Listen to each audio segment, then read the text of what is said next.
Hello, welcome to Game 3 of this medium games match. SportingElijah versus HaloAndy007. Let's take a look at this kingdom. So what jumps out at me immediately is source of plus buy. How do you buy more than one card in a turn? And the answer is you can't. You can use Rogue to gain cards out of the trash. You can use Governor to remodel cards, remodel golds into province, the typical there. Wayfarer can gain you silvers if you want silvers. There are villages with Hostelry. There's lots of actions with Coin of the Realm, and I think like on a 2/5, you're just happy always to get a Coin of the Realm. There's also Dominate. So Dominate is worth 15 points, the province, and then 9 more points. So Dominate is a very, very strong source of victory points. If you can build to dominate, you want to build to dominate. Normally with a card like Highway, you would not sort of maybe need to build to dominate. You try to build to a big mega turn, but there's only one buy, so you can cost reduce with Highway, but it's very difficult to get provinces that way. If you somehow got 6 highways in play, exactly 6, you could Governor turn coppers into provinces, which would be cool, but it's going to take you 6 turns at least to get all those highways, and then 6 more turns to get the governors, and you're going to try to thin coppers along the way because you don't like those cards. So it's a tough deck to get going. Andy opened with Coin Governor. I think Governor's probably the best 5 to open with here. Maybe a little bit of an argument for Hostelry Horse or for Borrow to get a Wayfarer. With the Coin of the Realm, the Wayfarers feel better early. Elijah's got 3/4, and they go double mask with Necropolis. I don't think I've ever opened that just because it feels so bad when you play the one and it reveals the other, and it shouldn't happen that often, but it seems like it happens every time. Here I would have taken a Hostelry and 2 horses, given that they already have a couple of terminals. I realize they already have a Hostelry, but I prefer to get the Hostelry on turns when I can overpay. So I think you really want to pass a copper there so you can trash your own overgrown estate. Maybe that's a minor detail. And passing the Necropolis feels okay, I guess. It's not a great card, but it feels a little bit awkward. Andy, because they have this Coin of the Realm, can over-terminal themselves a little bit, and if they do collide, which won't happen every time, they can feel okay. Using the Coin of the Realm that turn. So the Governor was played first there. I think I'm always going to play the Masquerade first, just to see what I draw. Maybe I play both Masquerades, and I don't like what I drew, and I want to draw something else.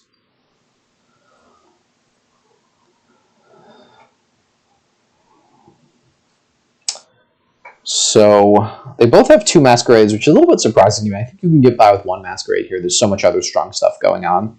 I would like to be playing that 1 Masquerade every turn due to get with thinning effects. But it looks like they're both going for double Masquerade. A couple of Hostelries, bunch of Governors, get all the Governors.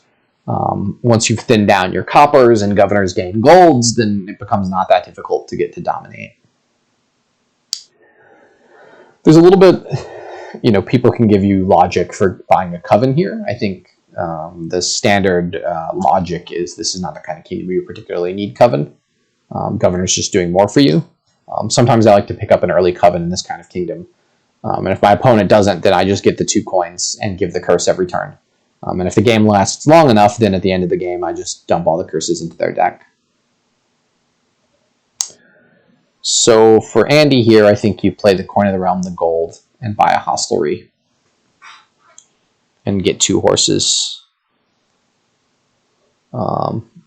Similar you can do here, you buy a Hostelry and get 2 horses, but you don't miss 2 of your good actions from being drawn dead. To finish the Coven thought, 11, what are they doing? To finish the Coven thought, this is the kind of kingdom I think where the game ends before I play the Coven 10 times. I think the game ends by the time I play the Coven the 5th time. Like, these players are both going to be dominating very, very quickly. and alternating dominates 4 times, then the game is over, and then I've given you 6 curses, but you've gotten an extra governor along the way, so you can governor remodel a gold into province. And so instead of me dominating 4 times and you dominating 4 times, you dominate 4 times and remodel a gold into a province on that last turn.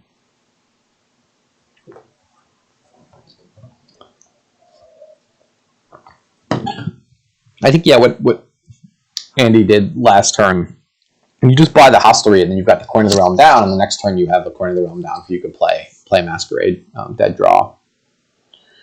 This is quite an unlucky draw from Andy. We'll see if SportingElijah finds a Masquerade, which is almost guaranteed. It's next to impossible to pass here. I think you just pass the Masquerade. You've got 2 of them. I didn't think the second one was all that necessary. That being said, they had 4 coppers in their hand last turn, so it's a little bit necessary. We're seeing now the friendly effect of Governor. Both these players are going to have a ton of silvers in the deck. I'm not actually, now that I see all the silvers that are being doled out, maybe the second Masquerade is necessary in order just to get rid of all the silvers.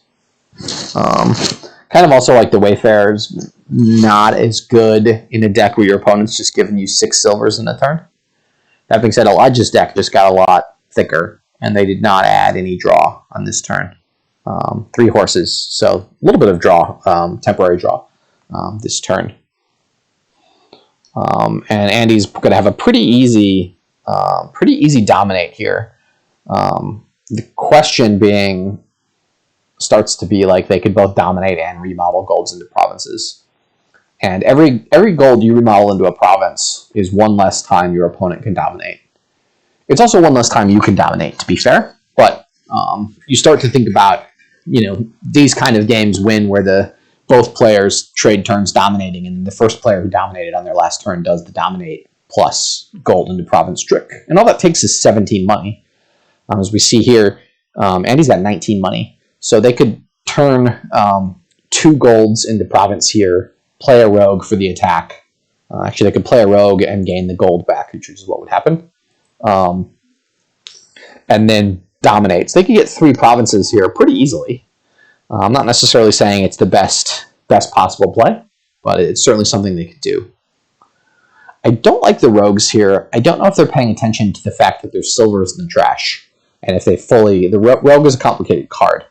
When they play this rogue, they're just going to gain a silver. They're not going to do an attack. They're not going to have any option to do anything exciting. I assume this will be another Coin of the Realm, because they've added these rogues. So all the rogues are doing is adding silvers to the deck, and I don't want silvers in the deck. I want golds and governors and provinces. That being said, they do get to dominate here. So at least in terms of dominating, they're on the happy side of being the first one to get there. Elijah has more golds in their deck and more governors for draw. One of the problems with governor draw, as we see here, is maybe Andy doesn't have coppers in their hand at the start of the turn, but you keep playing governors to draw, and eventually we'll find stuff to pass back. So that's something to watch out for. Elijah actually did a good thing this turn where they played the first governor, but then they played the mask early on in the turn. I mean, you want to try to play the masks as early on in the turn as you can. This turn, Elijah didn't find the villages until later in the shuffle, so they didn't have much they could do. So they're taking 1 province. They could take another province if they would like, or they could just take another gold. Both those seem reasonable to me. I'm sure there's some school of thought why one is better than the other. I can't think of one right now. Yeah, the school of thought taking a gold now is they want to spend governors to remodel or draw on their big turns. If they have to spend a governor to gain a card next turn and then draw it, is a little bit awkward, that ordering. And Andy's just able to gain the golds out now because there's golds in the trash.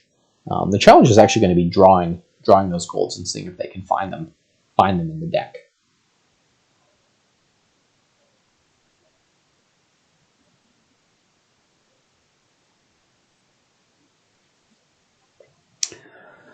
So, yeah, Andy is able to dominate. Has a small lead here.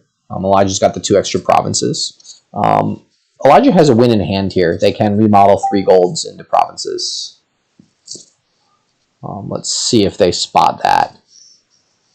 This is kind of the standard governor play. You know, it's turn 11, you gain a bunch of golds with your governors, then you remodel all of your golds into provinces and win. And unfortunately, they can remodel the necropolis into an estate or something, but there's not much that can be done. This Wayfarer is costing 8 now, so you could like remodel a Wayfarer into a platinum, I guess, in a different kingdom.